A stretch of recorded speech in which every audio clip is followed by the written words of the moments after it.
tí a ti tọrọ ìdílé bẹ́ẹ̀ fún ìyá wa tí wọ́n lọ tí àwa náà sì tó fi bẹ́lọ̀ fúnra wa fún àforíjì àti sọ kalimatul musharraf àti sọ salatu fún anabi mẹ́tẹ̀ẹ̀ta yìí náà ní pàtó àdúrà kí Ọlọ́run kí ó sílẹ̀ fún gbígbà ẹ̀ fún wa. àwọn ọmọ alukur'an báyìí ṣùgbọ́n kí ó tó di pé abọ́sínú alukur'an gbogbo àwa tí a bá jẹ́ obìnrin torí Ọlọ́run tí o bá sì nǹkan lórí wa dápẹ́ jẹ́ kí a forí lò ó kí a fi aṣọ sórí ní ìyọ̀ǹda àwọn bàbá wa tí wọ́n wà ní ìkàlẹ̀.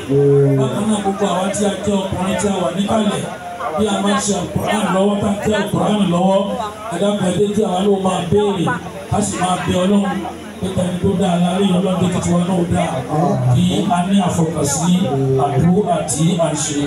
bismillahir rahmanir rahim wa nunazzilu minal qur'ani ma huwa shifaa'un wa rahmah.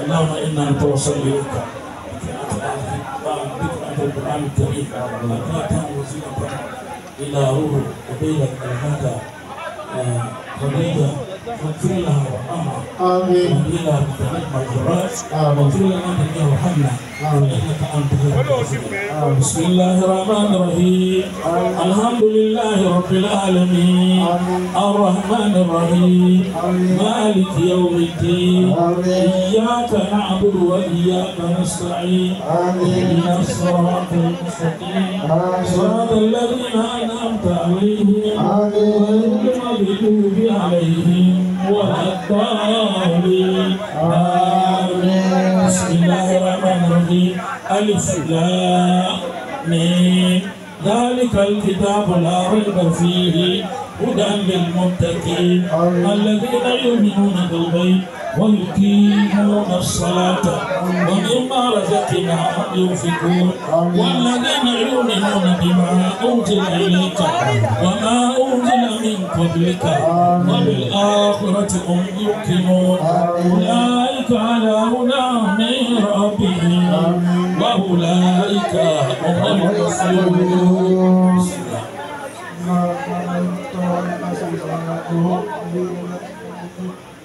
Lórí pẹ̀lú ìsinmi ìyá ṣáńkóló àti mi ṣáńkóló àti mi ṣáńkóló tókó tí orí tó ké tó lọ́gbọ̀n mi lẹ́nu àti ṣáńkóló lórí bẹ́ẹ̀ wọ́n ìwé lọ́gbọ̀n mi àti ṣáńkóló gbà.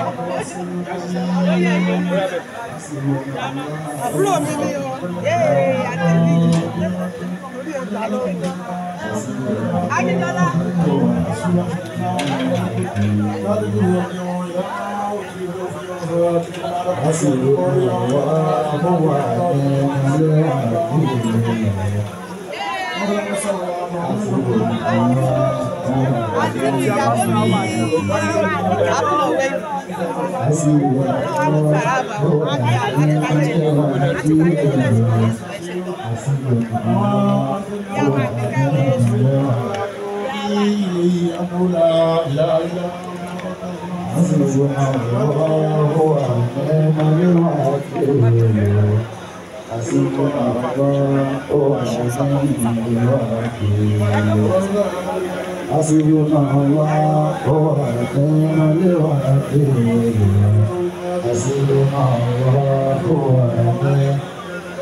Ìwọ́n náà jáde ọmọ wípé àṣírí náà wá ó wà ní àlewà kiri lọ.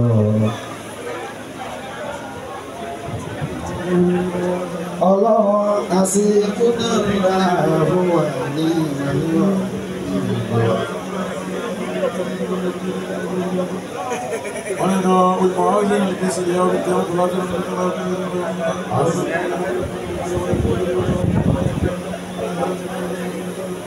ولا حسبنا الله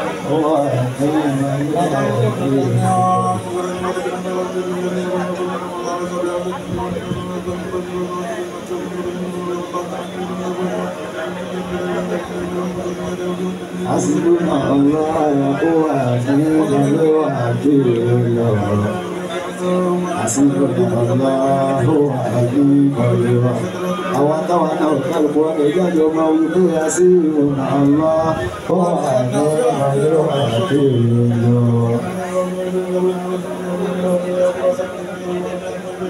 ọlọ́run ọba hasbunallahu wa ni'mal wakeel ọlọ́run àní kẹ́ màmá fún wa hasbunallahu wa ni'mal wakeel báwa foríjì màmá o hasbunallahu wa ni'mal wakeel báàdì bàbá wọn hasbunallahu wa ni'mal wakeel àjàkọ́ ìjà hasbunallahu wa ni'mal wakeel Mama aláàjì wa hasbunallahu wa ni'mal wakeel àjì wa sí o hasbunallahu wa ni'mal wakeel Mama Sulaiman hasbunallahu wa ni'mal wakeel ọlọ́ba wa kẹwàá hasbunallahu wa ni'mal wakeel má jẹ́ wọ́n níyàwó hasbunallahu wa ni'mal wakeel ìwọ náà jọ máa ń jẹ pé hasbunallahu wa ni'mal wakeel. Hey, thanks for watching this video. Subscribe on our YouTube channel. Subscription is free. You can call us on 00